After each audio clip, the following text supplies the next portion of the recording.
I was 6 years old. My brother was 12. From our hometown, we went to see Santa Claus, and he was going to land in a helicopter in a parking lot. So we were excited. Oh, wow, we're going to see Santa Claus. So we got on in the crowd. There was all of a sudden a big crowd forming. There was a lot of people already in front of us and more coming behind us.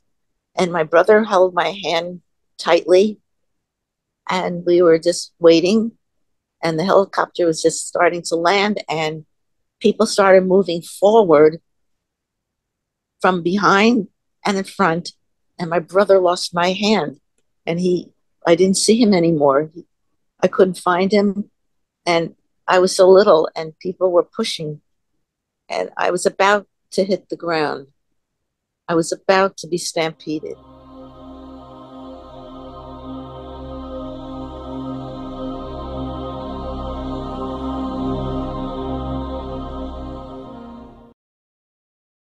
Linda, thank you so much for joining us. I see that you've had a near-death experience and you also wrote a book, which I'd like to find out a lot more about just now. But if you could just share a little bit about what happened, like how was your life before that led you up to it and what actually happened, and then we'll get to how it is now. Well, I believe just my sensitivities had been enlightened. I was open up to paranormal, to spirituality, and to the unseen.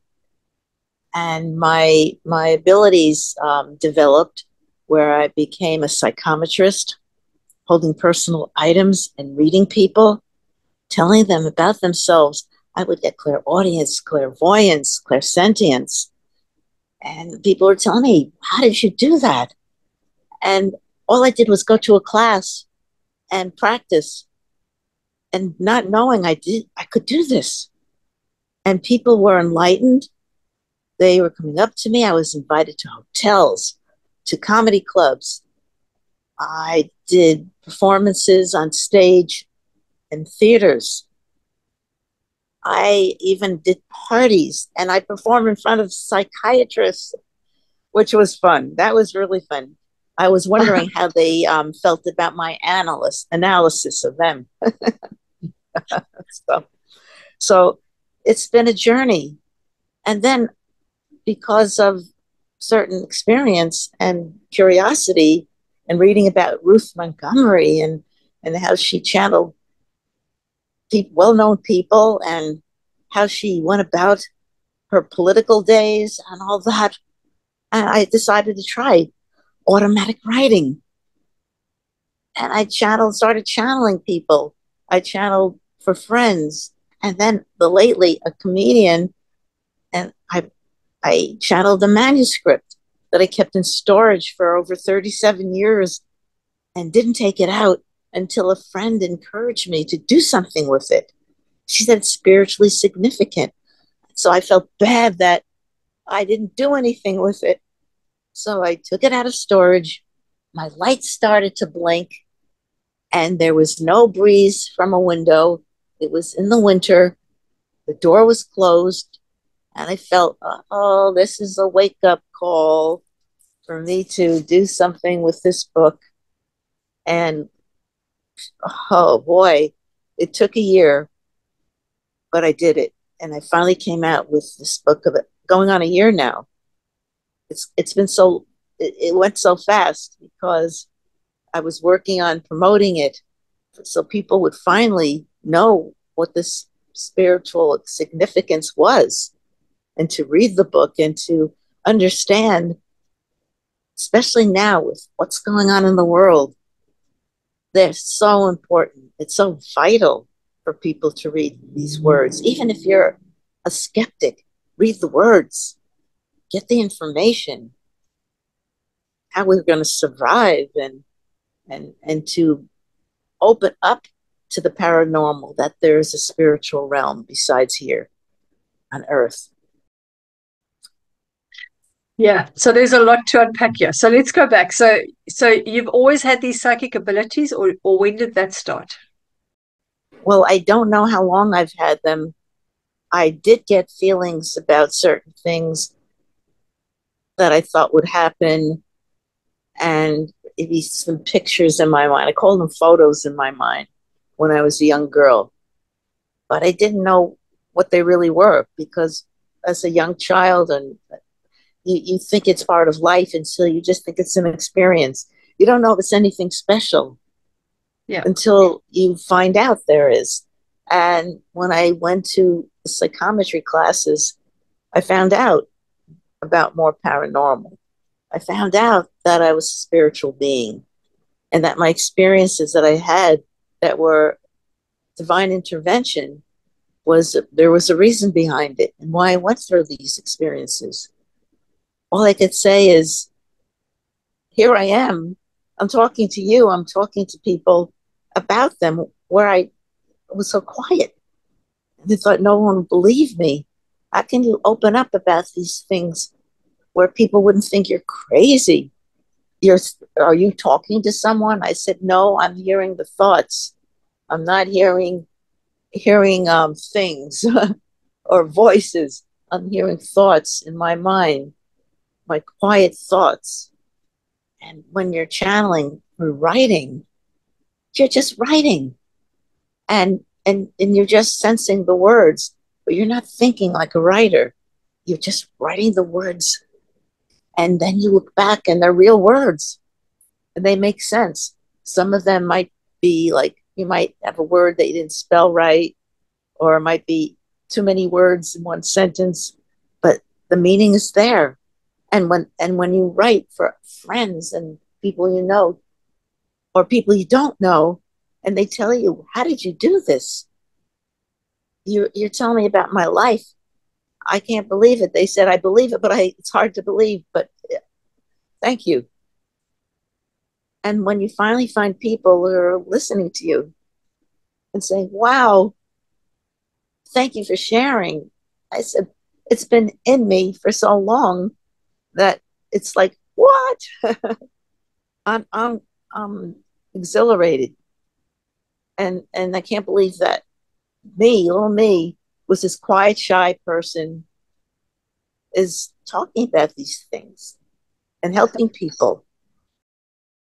Well, I see the world is changing at such a rapid rate. And I think talking about it freely now is okay. But maybe even 10 years ago, it was still a little bit, you'd have to be careful who you mentioned it to. Because, like you say, they might think you're crazy, go lock you up somewhere. No, no. And it's sad because there's so much that could, so many beautiful healing that can come about if people are open to the paranormal or divine intervention and believe Yeah. it. Well, I think a lot of the people that understand the spiritual path have that problem with people they know, even their own family. I mean, my own family thinks I'm a bit cuckoo. And it's very hard. You can't convince them. It's the journey they have to follow. And, I just say, to me, it's like you can't see electricity. But I'll tell you what, if you put your finger in that plug, you will know it exists. Right. That's right. Just And if they because you, start having, yeah, yeah, they start having their own experiences, believe them, have it their yeah, own. Don't yeah. ignore them or repress them. But they don't Now is even the believe time. their own experiences. They don't And do it. it's so sad. It's so It sad is. that, But and it's opening. So tell me about your manuscript. Did you have one in your cupboard? Did you find it? How did that come about?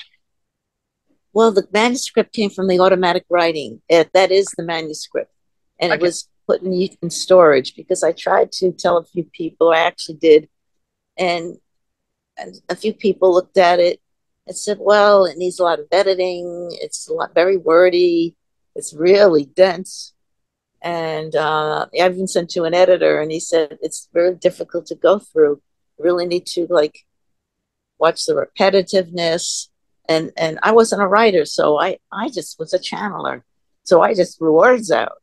So I listened to him and I said, I'm gonna try getting this into a book where it's very readable and concise and whatnot. So I worked with a person who helped type because I wasn't going to do the work perfect and all that, because I'll put something in and I'll knock something out. So she helped me, and within a year, there's a book. Yay. And I can't believe it, but it's there. It's getting very well reviewed, which I was so afraid of. I was afraid to look. I went to Amazon. I said, oh my God, like this. Because not everyone there are people who put reviews on. So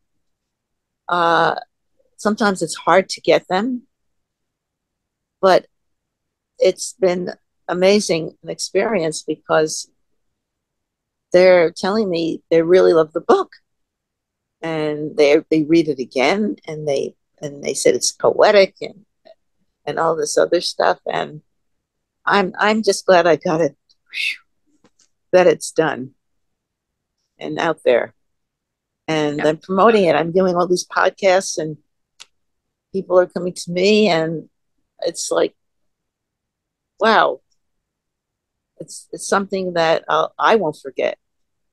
And I mean, I have to read the book. I tell people I have to read the book because it's not my words. The beginning of my stories, my divine intervention, paranormal stories, is me because it's my stories. But once the spirit starts speaking, he actually takes off, and he's the actual author. That's why my name is small on the bottom, because it's really only a little bit of me. So tell me about the name of the book. What is it actually? Okay, the name of the book is Hypocrisy versus Mysticism, Wisdom, and Morality. And if people wanted to look that up on Amazon, they could just go by Hypocrisy versus Mysticism. And my name, Linda Meris, Meris. And if they wanted to reach me, they can reach me on Facebook on Meris the Sea. And they can find me or contact me. So I made it easier. The title itself was a different title before. It was really out there. So I said, please, can you simplify the title? But he still wanted a strong title, but at least the words aren't like 10 more words. So what does the title mean? What does it refer to? Well, it is about a comedian who was very much against hypocrisy, and he was very repressed, and his words were cut off, and he was not able to work anymore. And he's a mystic. He's in the afterlife, and he's wise, and he was a moralist. So put it all together, and there's the book on this particular comedian. Okay. So where does the hypocrisy come in? Is it what other people talk about, or how does that relate? Well, he talks about the hypocrites, and he talks about the opposite. So the verses, he tells us how not to be hypocritical, and that we have to, in order to change the world, in order to survive, we need to change our ways of thinking. People would get a cleansing out of this. They would get a healing out of this. They would see what happened to this person and how he's changed in the afterlife. There's a lot of information, very powerful information for people to connect to. Yeah. And they'll be looking at this like their own little Bible because of what's going on in our world today. This book is relating to what we're going through right now. Yeah. So would you say it's a guidebook or more of a inner workbook or more teachings? All of them. It's a guidebook, teachings. He's a teacher. He's a teacher in spirit. And he talks about how spirits perform, how spirits relate in the spirit life. What happens to us when we leave this earth. He gives a big explanation. He tells us how spirits treat each other, Okay. and love, and how we need to follow, and learn and be guided by their teachings. Yeah. Yeah. Well, that makes sense. I mean, I suppose it's for somebody who really, I mean, they haven't had a near-death experience. They don't remember being on the other side. So it's just kind of revisiting where we actually come from, and knowing there's nothing to fear. Yeah. So, and I agree with you. I think the one word that keeps coming up is authentic. And to me, would hypocrisy be the opposite of authentic? It's almost like I'm Absolutely. pretending to be authentic, but I'm not really. Yes, yes. People are, especially the politics going on. I've never seen such hypocrisy in my life. I never thought that I'd be worried about our government and the way they treat people, and how they govern. I never thought I'd be worried about our democracy as of now. And he speaks of all this. He tells us how spirit force is very powerful, and they're going to come and help us if things get out of hand. Did you ever hear of the movies The Day the Earth Stood Still? Yeah. How these beings came to Earth, aliens, whatnot, and said, "You're messing things up, and you're going to hurt us. So we're here to stop you, prevent from any kind of destruction." So this book is loaded with this information, and it's a quick read. You wouldn't think, but it's full of such. It's prophecy. It's miraculous.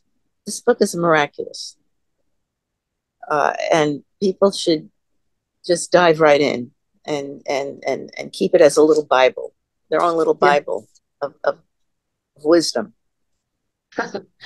Yeah. Well, we need more people like you to share more information like this, because I've spoken to quite a few people, and a lot of them have still got books in the making. But I Mm-hmm. mean, now more than ever, because time is of the essence. We're coming to that time where it's now. Do now. Don't wait. Don't wait. Have your message out there. So you mentioned your divine intervention. What was that? Oh my goodness. Well, one of the circumstances was I was 6 years old. My brother was 12. From our hometown, we went to see Santa Claus, and he was going to land in a helicopter in a parking lot. So we were excited. Oh wow, we're going to see Santa Claus. So we got on in the crowd. There was all of a sudden a big crowd forming. There was a lot of people already in front of us, and more coming behind us. And my brother held my hand tightly, and we were just waiting. And the helicopter was just starting to land, and people started moving forward from behind and in front. And my brother lost my hand, and I didn't see him anymore. I couldn't find him, and I was so little, and people were pushing, and I was about to hit the ground. I was about to be stampeded. Whereas I swear, this is what I saw. I saw half the crowd going to the left, and the other half of the crowd going dispersing to the right. They were dispersing, which didn't make sense because Santa just had landed. So they had their spot. Why would they leave? And the people behind somehow stopped in their tracks. And as a little child, I just said, "Oh, I see a way out. I'll go find my brother." So I remember walking to the left, and I found my brother, and we didn't say anything to each other because we just figured we'd find each other as a little child. But I was seconds from that ground. And there's another incident similar. I call it within seconds. I was an adolescent, and I was at a beach in my hometown. I was jumping off a float from the water into the water, and a group of fellas from my school surrounded me and started tugging at my bathing suit, pulling it off. And then they started dunking me and relentlessly dunking and dunking and pushing me under to the point where I had no strength left. So I remember looking up to the sky and saying, is this it for me? And I hear a thunderous roar of a voice, male voice, say, no. And after I heard that no, as I was about to submerge in the water, I feel a presence, something, a force pull me out of the water and move my arms and legs, move my body, my arms, my legs, swam me back to the shore without my will involved. I was exhausted and felt like just I didn't have any strength. But I'm watching my arms move and my legs move.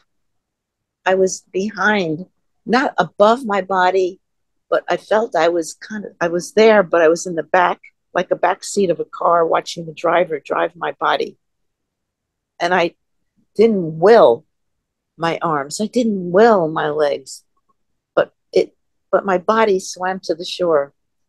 And I just remember that I just got up. I got out of the water and I saw my mom and I just, was glad to see her. I didn't say a word. I was too young. I was too afraid to make a stink. Like no one would believe. I guarantee no one would believe me. Why? And why would guys come over to you and try to pull off your suit? So I didn't know what to make of this. I was just glad to get out of there alive, and I didn't have to say anything to my mother. She would have been very upset. And I just let it go. This is another thing I never talked about. Yeah. And within seconds, I call it within seconds. I mean, I was about to be sexually attacked from a friend I thought I could trust in a wooded area right near his home. All of a sudden, he started to come forward to me. Then he stopped in his tracks before he was just about to touch me. Within seconds, he looked behind me. He said, "What was that?" I said, "What do you mean, what was that?" I looked behind me and I didn't see anyone, but he said, "What was that?" And he backed up and he just left, terrified. I mean, these are things that happened to me. I walked into a post office recently. This is not in the book because it happened recently. I'm about to go to my post office box. I opened the post office. Before I opened the post, I opened the post office box. But before I did, I see a woman standing there sideways, not facing my post office box, but standing sideways, not doing anything, not going up to a postal clerk because there were openings. It was quiet, not opening her pocketbook, not doing anything related to mail, just standing there sideways like this. And so I didn't think too much of it. I just wanted to get my mail. So I go and I get my mail and I close my post office box. She turns around to me and says, "You left something." I said, "What?" And I looked in the box and then I noticed there was a card stuck on top of the metal piece. And it was a very important card that I needed to see, that I needed to get the mail for and read what was in that letter. She was gone when I turned around after I got the card. But it was so strange. Was she someone that materialized? Was she a spirit? Because what? She was material, but why wasn't she doing anything? You're in the post office. If you were waiting for someone, she wouldn't wait there because there was no one to wait for. She would be back by the door or sitting down at the bench waiting for someone. It didn't make any sense that she was facing sideways, facing where the clerks were, but not up where they are. She was in front of my box facing sideways. And then turns around to me and tells me I left something. These are things that happen. I walk on the street, someone would say something to me. "You missed a block. You need to go back." Or I would be about to walk out of a store. "You need to get this item." somebody would say to me, very strange. It just a number of these experiences. A woman came up to me and asked me if I was French. I had a friend tell me that he saw me at the French cabaret. I was involved with some kind of um, upsetting. Up, I was involved in some kind of. I'm trying to remember what he said to me, but it's in the book. And I was involved with feminist organization or something. And but anyway, after he told me about what he saw, the next day or so, a woman came up to me, asked if I was French. And then a man started speaking French to me right after I spoke to this woman. And then I had a dream I was on a beach and I asked where I was, and they told me. It's very weird. But one after another, they keep happening. I saw an apparition of a comedian, not the one I wrote about, but a comedian who in a comedy club. I mean, these are things that just happen to me. So I started doing more psychometry and the automatic writing. I recently did automatic writing on a comedian who passed recently. Did a little bit on him. He was saying his goodbyes, where he left us suddenly. And these are amazing experiences. And when I think I'm not being healed myself, something happens that really comes like the nick of time, within seconds. Or it's extraordinary for people who are open. They'll understand what I'm saying to them. It sounds to me like you have a guardian angel. A number of them, All everywhere you go, it's like, no, she's special. Leave her alone. Yeah. for some reason. And whatever I'm going to experience. Like when I think I can't get somewhere, somehow something might open up. I'm trying to get to this weekend to do a psychometry show and let people know about my book. And this book was is a tribute to this person's spirit. Really, it is. I didn't do this out of notoriety or anything like that. I did this to help this person's spirit because he left in a bad way, a very sad, tragic way. Yeah. And people should read, even if they don't know him personally or where you are. They'll understand. They'll understand because he's a human being. Was a human being, and and and the fact that he cares enough to really try to find somebody to open up to do this book. I don't know. He might have had a hard time. I was the one. I was foretold to do this. We knew each other in past lives, so it's it's a gift. Really, this Yeah. book is a gift. Yeah. So when did you start with your automatic writing? Has it always been something you've been doing? No, the psychometry came before. The automatic writing came after the Ruth Montgomery. I read about Ruth Montgomery, and I saved memorabilia of this tragic comedian. So I decided to try automatic writing. I was scribbling. I lit a candle. I was just scribbling around, didn't know if words would come out. And then I felt a presence behind my head, as if the light was coming through this way. And it was like a soft voice. And I just wrote what I heard. I didn't think like a writer thinks, as I said before. I just wrote and wrote and wrote. And I wrote for a year, like practically every night. I wrote down dates, but in the book I took away the dates because of the editing. It just made it more readable here. It's just, it's as I said, it was foreign to me. The whole syntax had changed. The wording was foreign. It was so different. Yeah.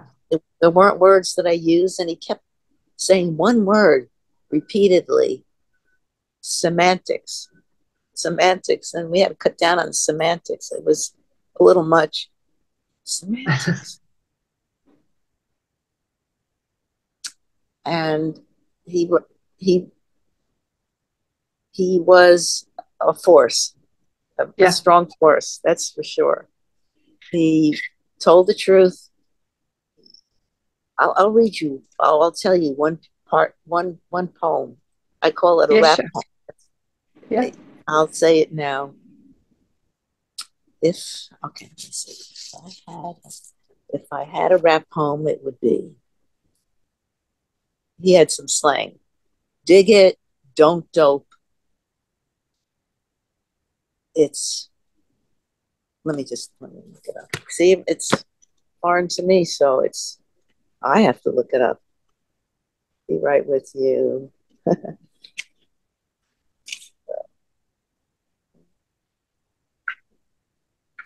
Okay.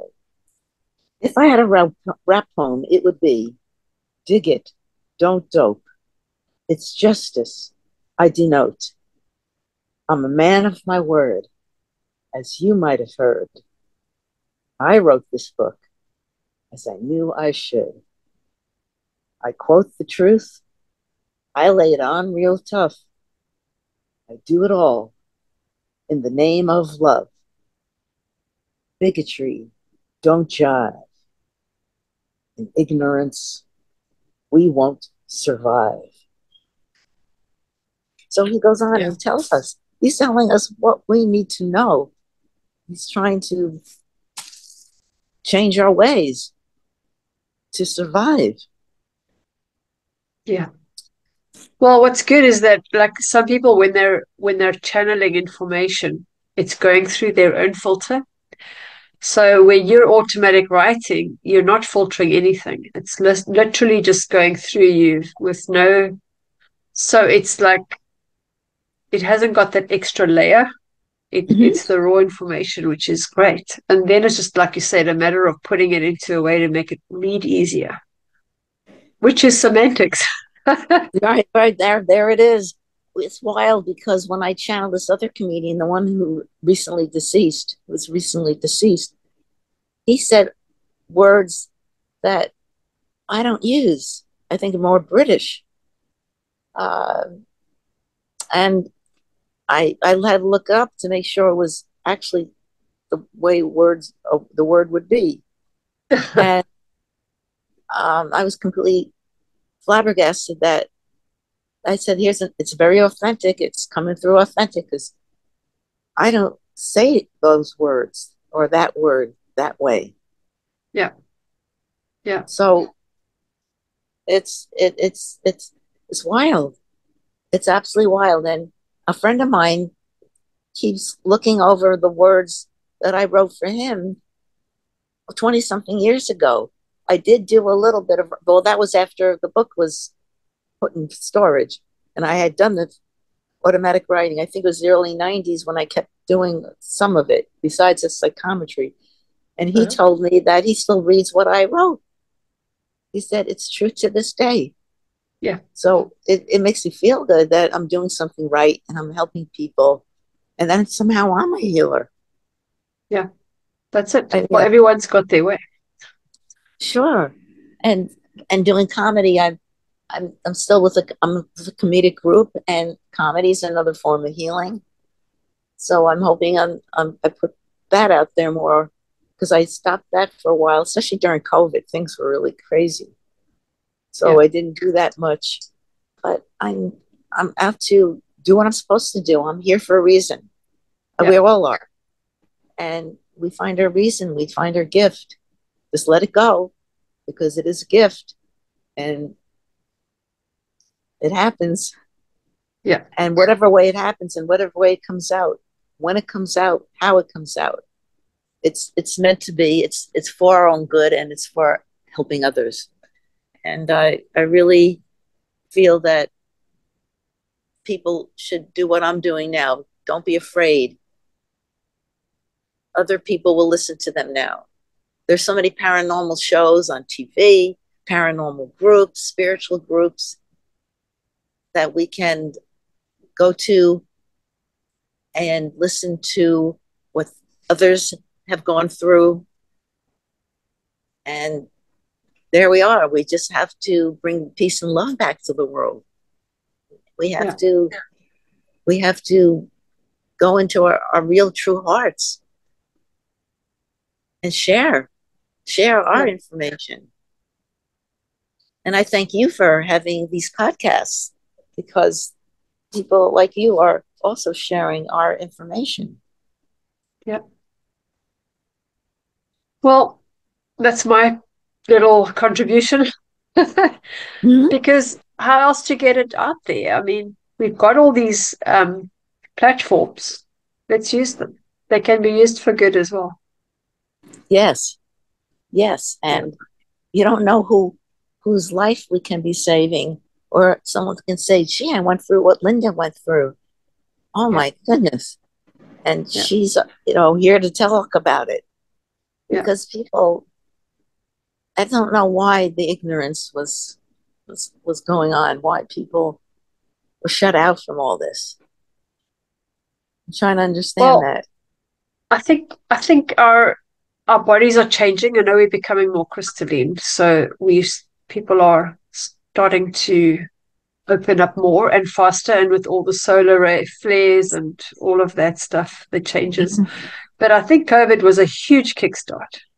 That really just put everything into action because it became so obvious what's going on now.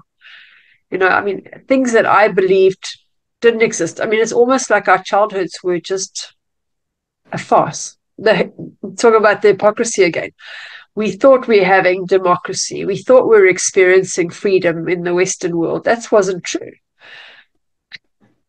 Maybe at some point, but they were in the meantime just taking over, and they had a long-term plan that's been going on for 100 years almost, maybe even way longer before then. But it's really only just taken hold where they've got and infiltrated into everything. So yeah, it's now in everything, and it's like you say, it's right now is the time to take action, do something about it, or we won't have a nice world to live in anymore. Yes, yes, we need to get more spiritually oriented. And I think maybe now when things get scary, do you notice that people do delve more into the spiritual? Absolutely. That's when they start realizing there must be some other higher force. Absolutely. Yeah. Yes, and sometimes we get impatient, like, hurry up already. Things are crazy. Come about. Do something. Stop that wrong person from being in office, and Yeah. and Yeah. people like that. And Yeah. we just hope. I mean, even the book. Well, the book says we will prevent psychotics from taking over, more or less. It's written better than I'm saying it. Yeah. His wisdom and his wording is amazing. But Yeah. we're hoping for that. And Yeah. we're hoping to keep freedom of speech, and books not being repressed. Yeah. Well, I'll put your book on the website, but where else can people get hold of you if they want to connect with you? Well, they can connect with me on Facebook on Meris, Meris, the Sea. And it goes the Sea of Hope. But if they put in Meris, the Sea, they can message me on Meris, the Sea. Okay. And it's And then, easy. of course, your book's on Amazon as well, so they'd be able to find it there too. But I'll post the link in the Oh, description as well. thank you very much. And you have the name Yeah. and all that. Yeah, yeah, Yep. Yep. I yeah. have I that. mean, Yeah. they will So, be Linda, amazed. is there any message you'd like to leave with the audience before we finish? I would say,